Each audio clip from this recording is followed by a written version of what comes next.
À la fin de 1962, des négociations furent établies entre les États-Unis et la RDA, devant aboutir à la conclusion d'un accord concernant l'adoption d'un programme commun pour le développement d'un nouveau char de combat, bénéficiant des dernières avancées technologiques et devant entrer en service dans les deux pays dès 1970.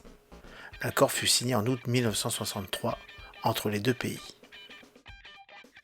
En 1963, une liste commune des spécifications et des exigences auxquelles devait répondre le nouveau char fut établie par les deux parties.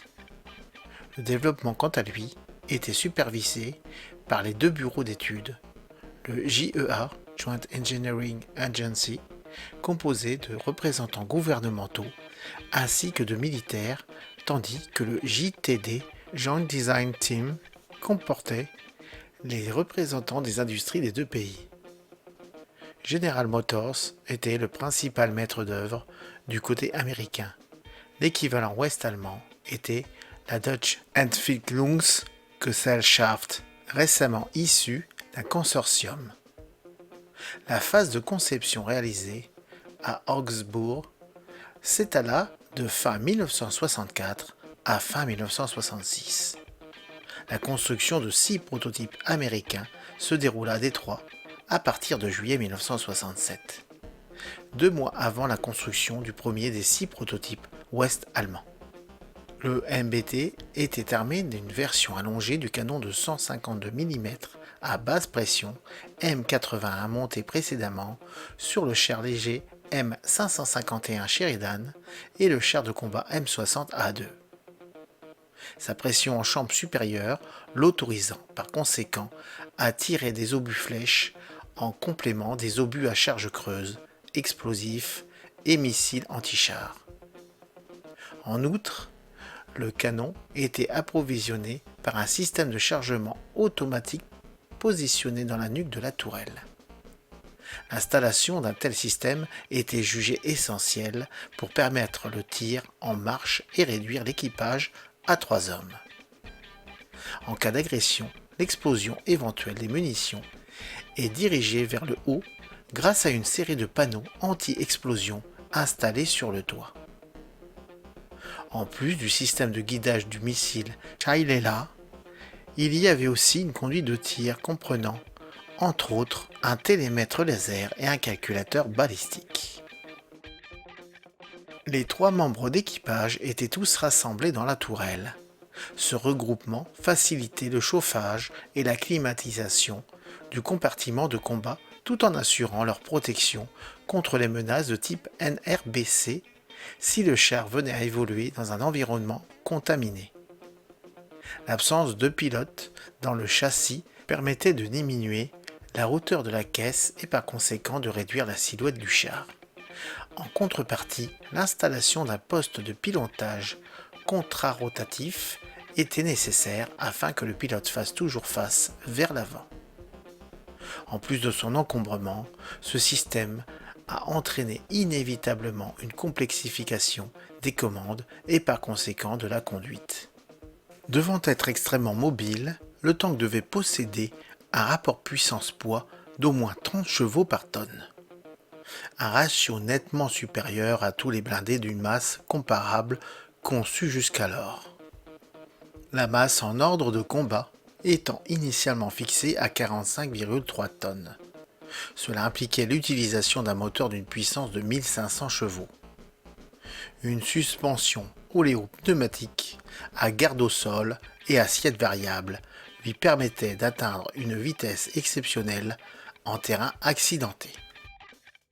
Quels que soient les avantages ou inconvénients des composants, ils étaient pour la plupart issus de technologies nouvelles n'ayant pas été mises à l'essai. Ce qui voulait dire que les intégrer toutes dans le MBT 70 allait au mieux rendre son développement complexe et coûteux. L'assemblage des premiers prototypes américains et allemands était prévu pour 1967. Le coût du développement étant bien plus élevé que prévu, le gouvernement allemand a décidé, à la fin de 1969, de se retirer du programme. Sous la pression de l'US Army, le développement du MBT 70 a continué aux États-Unis sous la forme d'une version simplifiée, le XM803. Malgré les allégations selon lesquelles il devait être nettement moins coûteux que le MBT-70, le coût estimé de production du XM803 demeurait 3 à 4 fois supérieur à celui d'un M60A1. C'en était trop pour le Congrès américain, qui remettait en question le besoin d'un char aussi complexe, sophistiqué et aussi cher que le MBT-70, et décida en 1971 de retirer les fonds pour tout autre développement subséquent. Par conséquent, le programme MBT-70 XM803 fut stoppé à la fin de 1971. L'année suivante, motivé par son besoin urgent d'un nouveau char de combat, l'US Army prit part au développement d'un nouveau char de conception plus conventionnel, moins coûteux, misant plus sur la survivabilité que la puissance de feu, le XM815 qui allait être renommé XM1. Le MBT-70 est armé d'un canon de 152 mm et pèse 1250 kg et a une longueur de 4654 mm. Il offre une allonge supérieure par rapport au canon M81 et M162 utilisés sur le M551 Sheridan et le M60A2 Starship. Il faut noter que le MBT-70 tire aussi la dernière version des missiles anti-chars MGM-51 chez Lillard, capable de frapper une cible à 3000 mètres de distance. Un avantage quand on sait que la portée utile de combat de Royal Ordnance L7 de 105 mm, utilisée par la plupart des chars occidentaux de l'époque, était de 1800 mètres. 26 projectiles de 152 mm, obus à douille, combustible ou missile, sont placés dans le chargeur automatique à chaîne occupant tout l'espace arrière de la tourelle. Ce système de conception allemand devait équiper théoriquement les prototypes des deux pays, mais finalement, ce fut un chargeur automatique conçu par les USA, similaire au modèle allemand, qui équipa les prototypes américains. Le système de chargement automatique comporte un convoyeur à chaîne actionné par un moteur électrique supportant plusieurs berceaux abritant chacun un projectile. Lorsque l'obus désiré est sélectionné par le tireur, la bande convoyeuse s'actionne et le berceau abritant l'obus vient s'aligner devant une trappe coulissante installée dans la cloison séparant le chargeur automatique du compartiment de combat. Pendant ce temps, le canon est découplé du système de stabilisation pour atteindre une hauteur de 0 degré. Puis, un deuxième moteur électrique vient actionner l'ouverture de cette porte, qui va elle-même mettre en mouvement une butée par l'intermédiaire d'une chaîne. Cette butée va pousser le projectile dans un tube télescopique rétractable jusque dans la chambre du canon. La culasse, quant à elle, s'ouvre automatiquement. Normalement, le cycle de chargement d'un projectile dure 10 secondes après le tir du précédent. Mais il est possible de réduire le délai à 6 secondes avec le chargeur automatique allemand lorsque le char est à l'arrêt. L'armement secondaire consiste à un canon mitrailleur de 20 mm et une mitrailleuse coaxiale de 7,62 mm. Le canon mitrailleur de 20 mm est installé dans une coupelle blindée étanche, placée dans le flanc gauche de la tourelle, derrière le conducteur. L'élévation et la rotation du canon s'effectuent à l'aide de deux moteurs électriques. Lorsqu'il n'est pas utilisé, l'arme se rétracte dans une capsule fermée par deux volets. Seul le canon en dépasse. Il vient se placer le long du toit de la tourelle après rotation de la capsule, juste avant sa fermeture. Le canon est téléopéré, la visée et la commande de tir sont déportés et s'effectuent donc à distance, à l'aide du viseur panoramique du chef de char lui permettant d'engager des cibles à 360 degrés. Il est aussi possible d'utiliser le viseur principal du char opéré par le canonnier. Le canon et les viseurs sont gyrostabilisés, permettant un tir précis quand le char se déplace en terrain accidenté. Le canon a une cadence de tir nominale de 880 coups par minute et possède une portée pratique de 2000 mètres. Il est utilisé principalement contre les blindés légers, l'infanterie, et aussi contre les hélicoptères volant à basse altitude. Le fond de la capsule abrite des équipements électroniques composés de plusieurs synchros, mais aussi de 2 bandes de 375 obus chacune. La double alimentation du canon permet de sélectionner les munitions souhaitées en fonction de la menace, perforante ou explosive ou encore à fragmentation. L'obus perforant à haute vitesse initiale est capable de percer 34 mm d'acier à 1000 mètres de distance. Une mitrailleuse coaxiale de 7,62 mm était installée à droite du canon lanceur de 152 mm, juste en dessous du viseur du canonnier. Elle était alimentée par une bande de 3000 cartouches installée dans une boîte contre le mur du panier de la tourelle. 3000 cartouches supplémentaires étaient entreposées dans 15 boîtes à munitions placées entre le plancher et le char et le panier de la tourelle. L'opérateur tourelle possède un viseur télescopique monté à droite de l'armement principal, à la limite du toit de la tourelle. Il est stabilisé sur le plan horizontal et vertical. Le débattement du canon de 152 mm est suivi par le miroir primaire.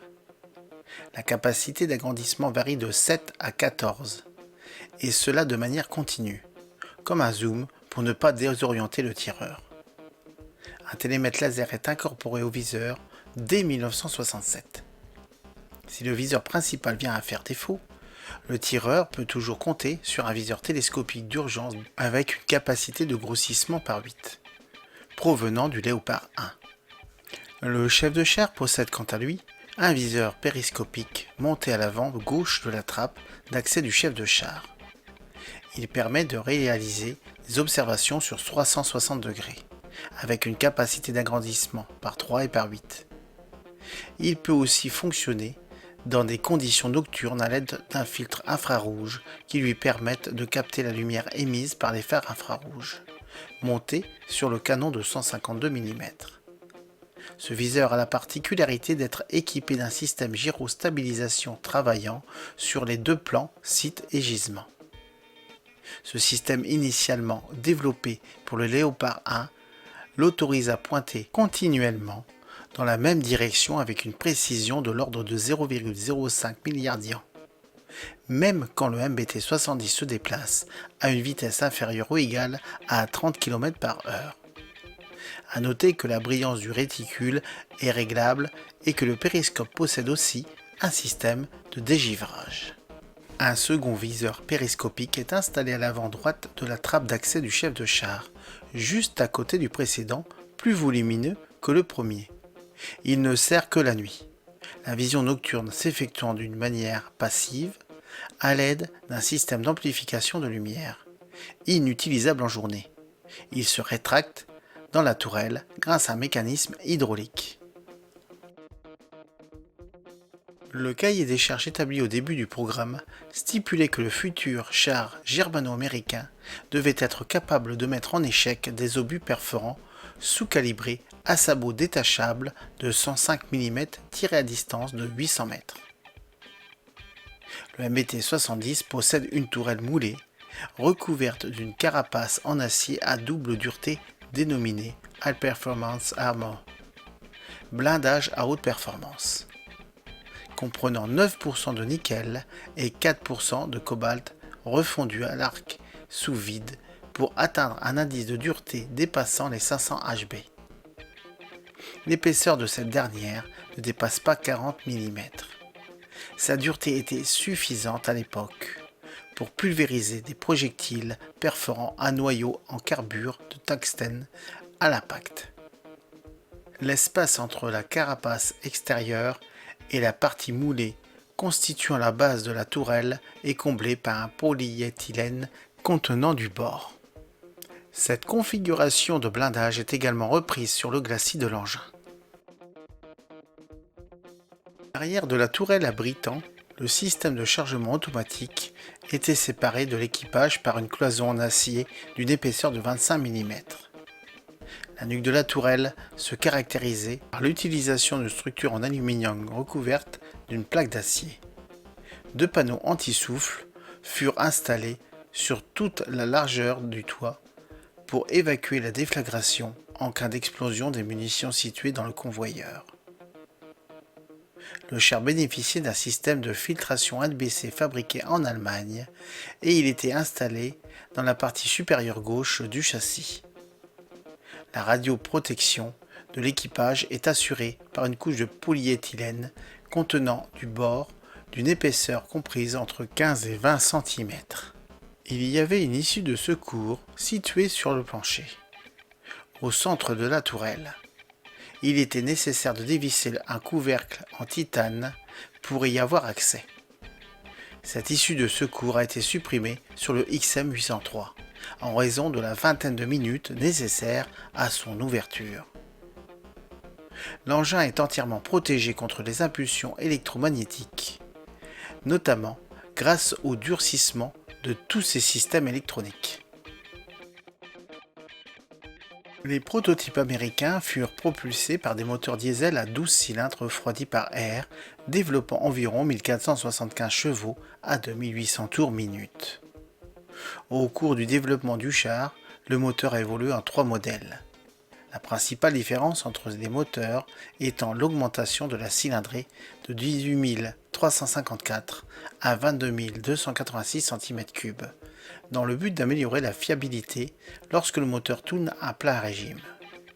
Le moteur est à taux de compression variable, il peut donc fournir un couple élevé à n'importe quelle vitesse en ajustant le taux de compression dans le cylindre à l'aide des pistons actionnés par pression hydraulique.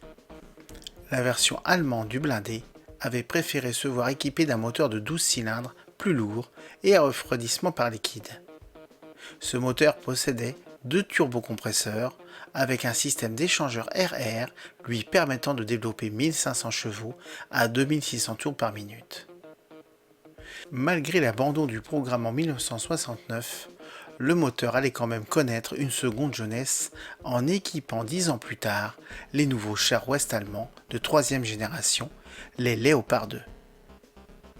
Il voyait alors sa cylindrée augmenter à 47 600 cm3 en augmentant le diamètre des 12 pistons de 5 mm. Le moteur américain et le moteur ouest allemand utilisaient tous les deux la transmission à commande manuelle ou automatique à 8 rapports, 4 avant et 4 arrière. Elle possédait un système de direction hydrostatique ainsi qu'un système de frein dynamique utilisant la pression d'huile, freinage hydrodynamique.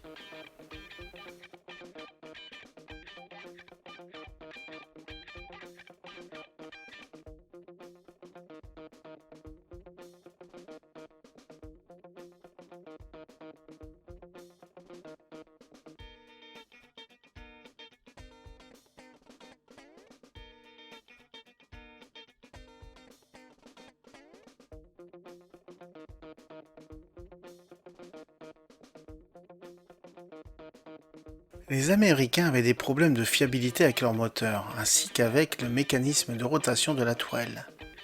De leur côté, les Allemands rencontrèrent des problèmes de mise au point de leur système de conduite de tir. Les conducteurs des deux nations, isolés dans leurs capsules contrarotatives, se plaignaient d'être désorientés et pris de nausées lorsque la tourelle tournait. Le dispositif de chargement automatique des munitions apportait aussi son lot d'inconvénients. Il déformait l'enveloppe de poudre propulsible des obus de 152 mm lors de leur chargement dans la chambre. De plus, la cadence de tir élevée qu'il offrait chauffait rapidement le canon, élevant la température dans la chambre à une valeur suffisante pour auto-enflammer les munitions d'obus à étui combustible de 152 mm. À la fin de l'année 1969, plusieurs problèmes furent résolus. Tout d'abord, les Américains utilisèrent la dernière version de leur moteur offrant une meilleure fiabilité grâce à sa plus grosse cylindrée. Le chargeur automatique allemand était remplacé côté américain par celui conçu par eux de conception très similaire. Le canon lanceur possédait un système d'injection de CO2 pour nettoyer le canon de toute impureté après chaque tir. Entre-temps, la masse du char avait augmenté. Le poids maximal avait été fixé durant sa conception à 46 tonnes, alors que les derniers prototypes, testés en 1969, en pesaient 54. En repensant la conception de certaines pièces, le MBT-70 perdit du poids en atteignant finalement les 50 tonnes, avec une contrepartie, une augmentation du retard sur le programme, ainsi qu'une hausse des coûts de développement.